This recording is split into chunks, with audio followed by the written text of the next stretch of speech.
Like, we don't need to raise any money to go do what we're doing here, and we can execute on a large 15,000+ meter drill program here. The nice thing is we're really well funded to go into this program, so it's not going to be a small drill program. So the odds are with you.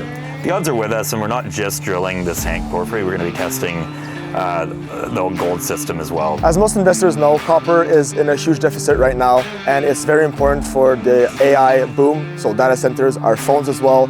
We just interviewed the CEO of Kingfisher, ticker KFR, on the TSXV, and they explain how they're advancing a copper project in British Columbia, which could potentially create a lot of jobs for Canadians. So make sure to watch this interview fully. Let us know what you think about this company in the comments below. Like and subscribe. Thank you so much. All right, we're joined by Dustin Perry, the CEO, founder, and president of Kingfisher Metals. Dustin, good to have you with us today. We're at the Panama inaugural investment conference put on by the Swiss Mining Institute. I know you came from Vancouver. Good to have you with us today. Yeah, good to be here. Of course. I wanted to know, for investors that don't know your story, could you give a quick elevator pitch just on your company, where you're located, and exactly what you're doing? Yeah, so we're one of the premier copper gold explorers globally, focused in the Golden Triangle. We're the largest landholder of any junior in the Golden Triangle. Excellent technical team that has had discovery success in the region before. Well funded, we've got $30 million in the bank. Excellent share structure with, I think about 60% is held by the top 20 shareholders, so high levels of institutional ownership. We made a discovery last year, and we're going to be aggressively drilling here in 2 months. Right. So you did mention you're in the BC Golden Triangle. How important it is to be there, and what's the story behind this district there where you are? So the Golden Triangle is, I would argue, and a lot of people would agree, it's the premier copper gold location in Canada. You've got other copper belts in southern British Columbia, but the biggest deposits and the highest grade deposits occur in the Golden Triangle. The largest undeveloped gold deposit on Earth, KSM, is in the Golden Triangle. Red Chris, one of the highest grade porphyries on Earth, sits there. Galore Creek, another massive deposit. Right. We've also got these high grade gold deposits like Bruce Jack and like SK Creek. So it's an area with tremendous mineralization potential in Canada. Right. But also you've got really supportive Indigenous groups in the region and a lot of infrastructure, and it's just booming right now. So it's a great place to be. Yeah, I know Perry, you've been with Dustin, Mr. Perry, Dustin. You've been with the company since the beginning. You're a founder. Can you bring us through the entire A to Z, how the company was founded in the beginning? I know you have a geological background, and where you're at right now. Yeah, so we started the company with the goal of doing exactly what we're doing now.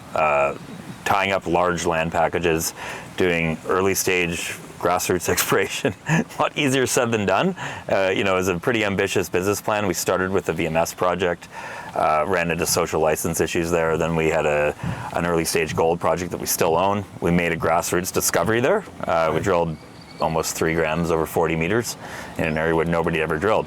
Both things weren't working for the company though, and our experience as geologists, within the company really is in the Golden Triangle. So we saw an opportunity to consolidate because we didn't want to go after a small project. We wanted to stick to our guns and build out large areas of ground, screen it, and swing for the fences and try to make discoveries. And we've done it for a second time now in the Golden Triangle with a porphyry discovery. So the process is working. Right. But we've got even more valuable land now, given what we're looking for in the Golden Triangle.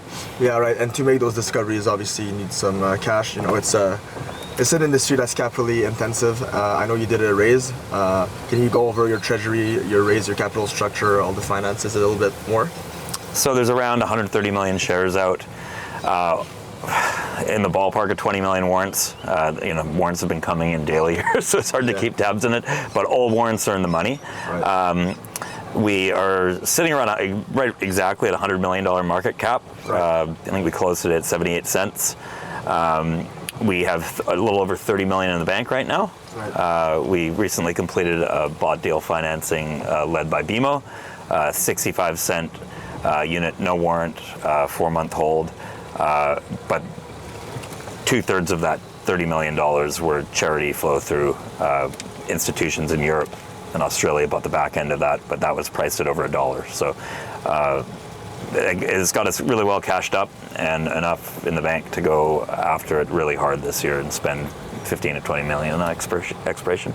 Right. So that's going to carry you through what stage of your project? Like how long will you have of a runway with that cash right now? Well, we could spend $20 million this summer. I think we'll be announcing a program soon, and at bare minimum will be $15 million. The $10 million of hard dollars that we've got gives us a runway of several years of G&A, though. Prior to this year, we were in the ballpark of less than 1.5 million of G&A. So we've been running this as a tight ship, and obviously as the company grows, our needs grow. But we've got, we don't need to raise any money to go do what we're doing here, and we can execute on a large 15,000+ meter drill program here with zero need for capital, and we'll have cash left over at the end of it. Right, that's amazing. I do know that year to date, your stock is up about 170%. I know on January 13th and the 22nd, you guys had both two really good press releases that came out for results on the properties. Can you go over those results and how the market reacted to that? Yeah, so the first news we put out earlier in the year were two long drill holes from our Williams prospect in the ballpark of close to 0.5% copper equivalent over. One was about 900, one was about 700 meters from surface.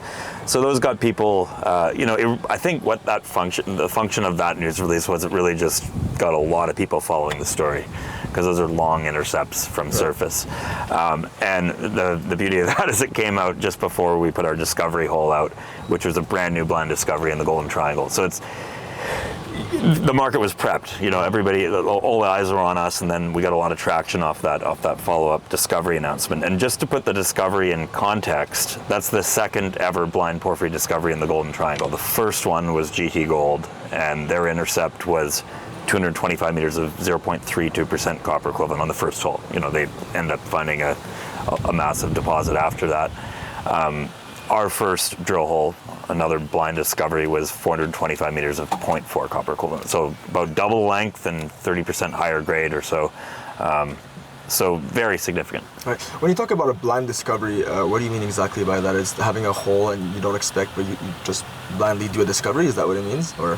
Yeah, so the same thing with GT Gold. GT Gold had a high-grade epithermal deposit lateral to where they ended up finding a porphyry. The porphyry it effectively came to surface. It just had glacial till masking it, so you did not have a signature at surface. No outcrop, no copper anomalies. What we have is a very large epithermal system that stretches over close to 6 kilometers that has no copper in it.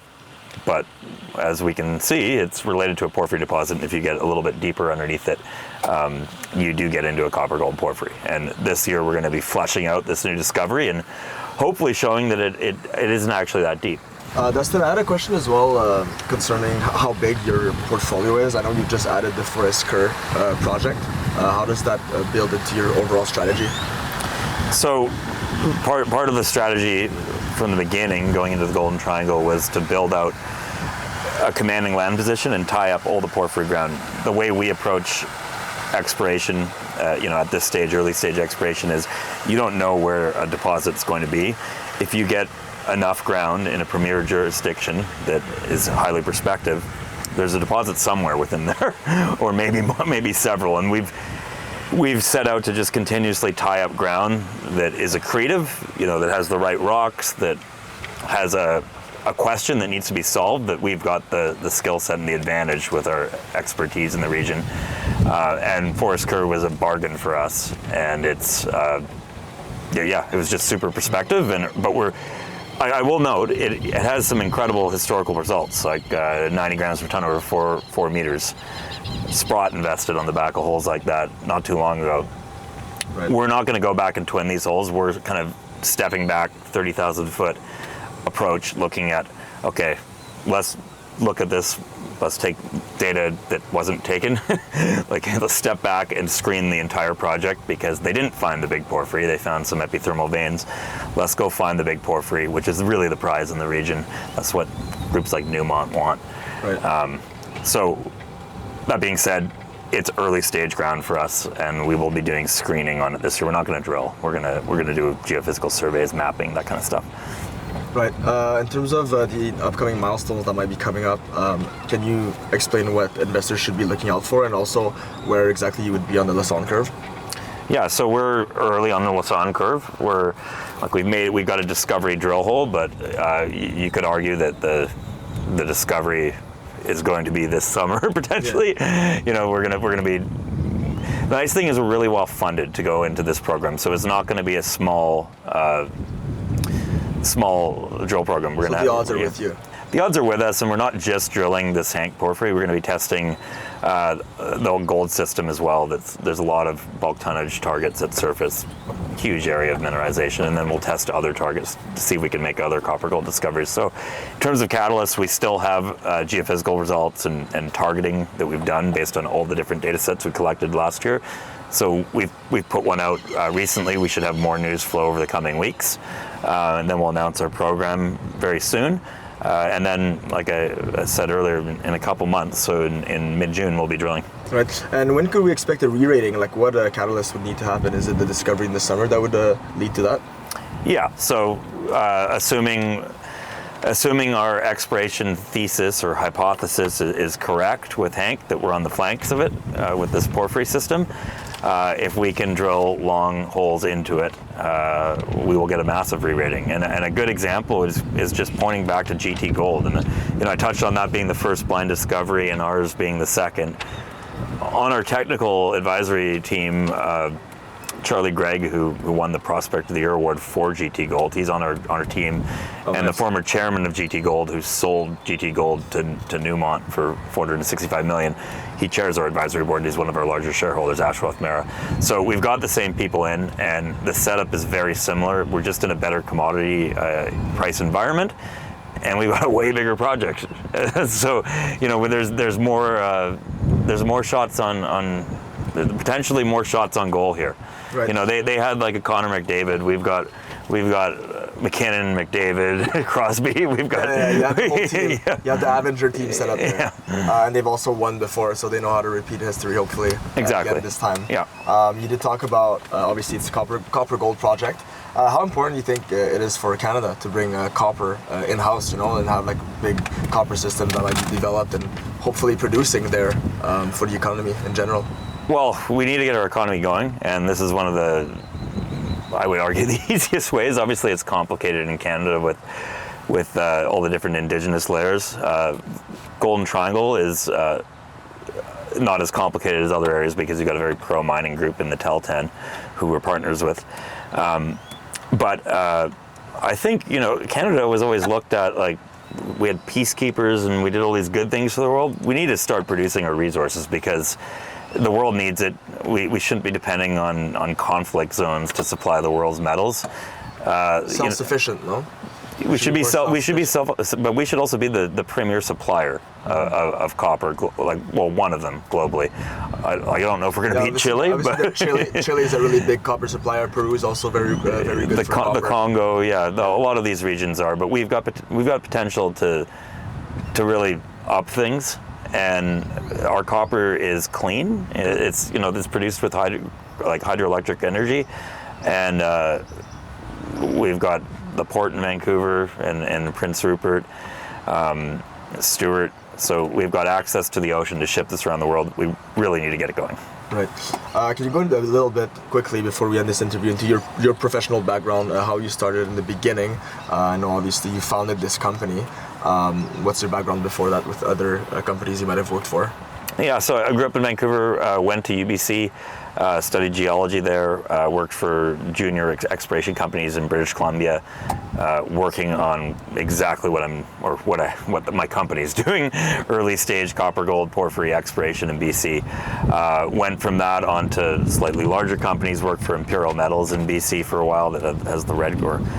Still owns part of the Red Chris mine that Newmont's operating, and then started a consultancy, and all these things progressed towards the ultimate goal, which was running a company like this. And I think just competitive nature and lack of patience forced me to do it faster than maybe it would have come otherwise. Sports growing up then, or? Yeah, I played rugby, U19 Canada, played baseball for BC, and I still, so I was super competitive in those, and I still used to race downhill mountain bikes and did a lot of extreme skiing when I was younger. Your knees get beaten up as a geologist carrying rocks around the mountains, but still ski and bike and fish a lot, but hunt. Before we end this interview, is there anything else you'd like to mention for potential investors that are watching this interview right now? Yeah, like every investor in the mining space should always have a basket of companies, and you should have a basket of companies within the different locations on the Lassonde curve. You'll have your basket of producers, you'll have your basket of developers, maybe your basket of resource companies that are trending towards a development, and then your higher risk exploration stories. We're still in that higher risk, but we have de-risked what we're doing in so many ways above and beyond the industry standard, and we really do stand out in that regard. And I would argue we are the top exploration company like that at that early stage in British Columbia. I still think we're cheap. I think we're one of those, say 10 that you should have. You pick a few in South America, pick us, maybe you get one in Africa. But for Canadian exploration, especially BC, this is a very good story. Yeah, it is nice to support a company that could develop and have jobs in Canada, in BC, in the future, hopefully. So keep an eye out for them. It's KFR on the TSX Venture. So we'll be adding the email. If you have any questions, you can ask them to their investor relations team. And so thanks so much for watching this interview, and good luck for all the meetings you have and the one-on-ones you have this weekend.